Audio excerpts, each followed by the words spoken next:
जय हिंद। आपका मेरे यूट्यूब चैनल पर बहुत बहुत स्वागत है। आप इस वीडियो को पूरा देखिएगा तो आपको इस चैप्टर का पूरा सार और इसके क्वेश्चन और जो प्रश्न है वो पूरा समझ में ज़रूर आएगा। तो आज हमें पढ़ना है सूरदास के पद, यानी सूरदास की कुछ कविता हैं जिन्होंने लिखी है और उसके बारे में हम लोग पढ़कर और उसके क्वेश्चन को करेंगे।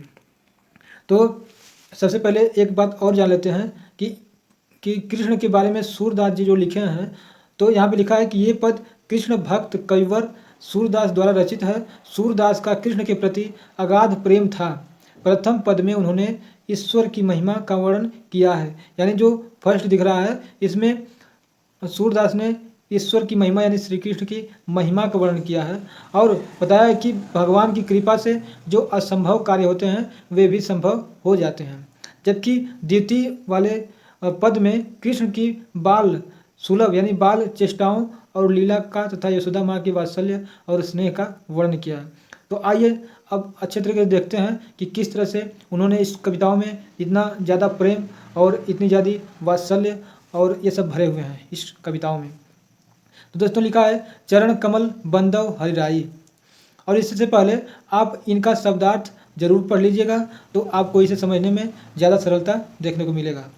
तो चरण मतलब कि पैर, कमल मतलब कि कमल के समान, जिसके चरण कमल के समान है, जिसके चरण कमल के समान है, मैं उस भगवान की वंदना करता हूँ। बंदव मतलब वंदना करना। जाकी मतलब जिनके, कृपा मतलब कि कृपया से, यानी जिनके कृपा से, पंगु मतलब कि जिसके पैर न हो यानी जो लंगड़ा हो, गिरी मतलब कि पहाड़ यानी पर्वत, और लंघे मतलब लांघ जाता है। जिसकी कृपा से एक लंगड़ा पहाड़ को लांघ जाता है यानी पार कर लेता है। अंधा और अंधे मतलब कि अंधा, कौ मतलब को, सब कुछ दर्शाई मतलब सब कुछ दिखने लगता है और अंधे को सब कुछ दिखने लगता है। बहिरे मतलब कि जो कान से बहरा है, सुने सुनने लगता है यानी बहिरो सुने, बहिरा यानी जो बहरा है वह सुनने लगता है। गूंगा पुनि बोले, गूंगा जो नहीं बोल पाता है वह दोबारा बोलने लगता है। रंक चले सिर छत्र धराई, रंक मतलब जो भिखारी है, जो दरिद्र है, वह अपने सिर पर छत्र मतलब कि सोना को रख करके चल मतलब कि चलने लगता है, घूमने लगता है। किसके कृपा से? भगवान की कृपा से। और सूरदास स्वामी करुणामय, सूरदास के स्वामी क्या है? करुणामय है, यानी उनकी दिल दिल दरिया दिल है। उन्हें उनसे अगर आप कुछ भी मांगते हो तो जरूर देंगे। बार बार बंदो तिहि पाई, और उन्हें बार बार वंदना करके मतलब उनकी पूजा करके उनके बारे में अच्छी अच्छी बातें करके हम ऐसे वरदान को पा सकते हैं। इसके आगे दूसरा पैराग्राफ देख लेते हैं, दूसरा जो की कविता है उसको भी देख लेते हैं।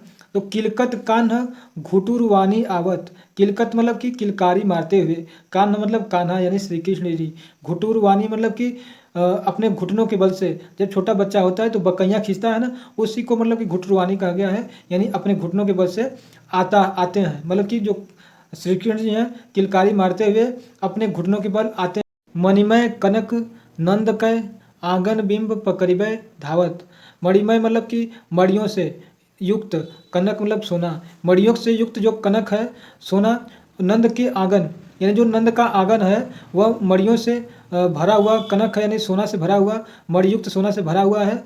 और उस पर जो प्रतिबिंब बन रही है उसको पकड़ने के लिए, उनकी जो प्रतिबिंब बन रही है उनको पकड़ने के लिए श्री कृष्ण दौड़ लगाते हैं। कबहू निरखी, कबहू मतलब कभी, कभी कभी, निरखी मतलब देख कर, हरि मतलब कि अपने आपे को, ठीक है, क्योंकि हरि उन्हीं को कहा गया है, भगवान को ही। आप मतलब अपने को, छा कौ मतलब छा में यानी छाया में। तो कौ कर सौ पकड़न चाहत, कौ मतलब को, कर मतलब हाथ से, सौ मतलब 100 बार, पकड़ मतलब पकड़ने के लिए चाहत रखते हैं यानी पकड़ने के लिए प्रयास करते हैं। तो कई बार उसे देखते हैं और अपने ही छां को अपने हाथों से 100 बार पकड़ने के लिए प्रयास करते हैं।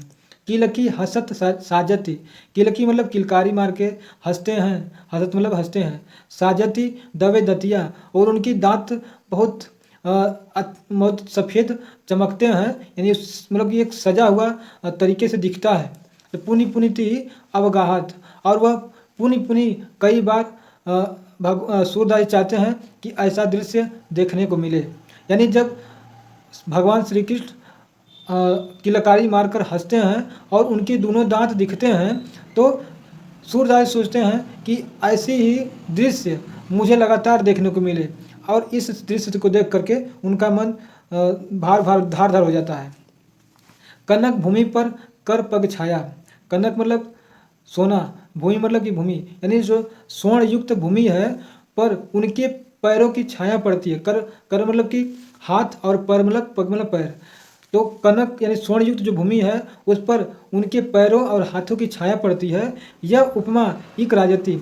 उपमा मतलब कि जैसे आप उपमा मतलब समझ सकते हैं कि उसके समतुल्य, यानी उसके तुलना में की गई जो बातें होती हैं उपमा होती है। जैसे आपने गाना सुना होगा, सागर जैसी आँखों वाली, यानी जो आँख है उस नायिका की वह सागर की तरह है, यानी सागर की तुलना की गई है उसके आँखों से। तो इस तरह यहाँ भी उपमा की गई है इक राजती, मतलब कि उनके जो भूमि पर छाया पड़ रही है वह क्या है, बहुत ही सुंदर लगता है। प्रतिकर यानी उनके हाथ, प्रत्येक कर मतलब हाथ, प्रति मतलब प्रत्येक उनके पैर, प्रतिमान वसुधा।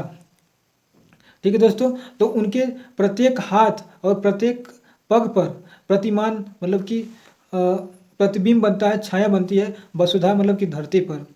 कमल बैठक की साजती, जैसे लगता है कि कमल बैठे हुआ सुशोभित कर रहा है, जैसे वह कमल बैठे हुए हैं और वह सुशोभित कर रहा है। बाल दास बाल दशा सुख निरखी यशोदा। बाल दशा मतलब बाल की, यानी अपने पुत्र श्री कृष्ण की दशा को, यानी उनकी प्रतिक्रिया को देख करके सुख मतलब सुख उनके जो है प्लीज, यानी जो उनके हंसी यानी सुख का अनुभव होता है। निरखी मतलब देख करके, यशोदा मतलब कि श्री कृष्ण की माँ का नाम था यशोदा, यानी इस बाल की दशा को देख करके यशोदा का मन सुख से तार तार हो जाता है। और पुनि पुनि मतलब कि बार बार नंद मतलब भगवान को बुलावती माने बुलाती हैं, और बार बार अपने पति नंद को, यानी श्री कृष्ण जी के पिता को बुलवाती हैं कि आइए देखिए कितना मनमोहक दृश्य है, हमारा लड़का खेल रहा है। श्री कृष्ण जी अपने आप को अपनी लीला दिखा रहे हैं किस तरह से।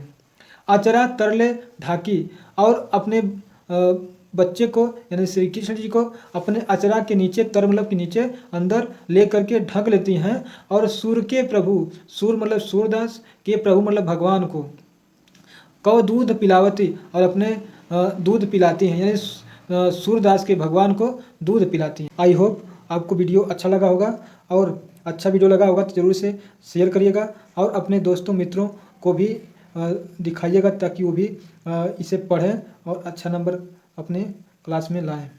आज के लिए बस इतना ही। धन्यवाद। जय हिंद। वंदे मातरम।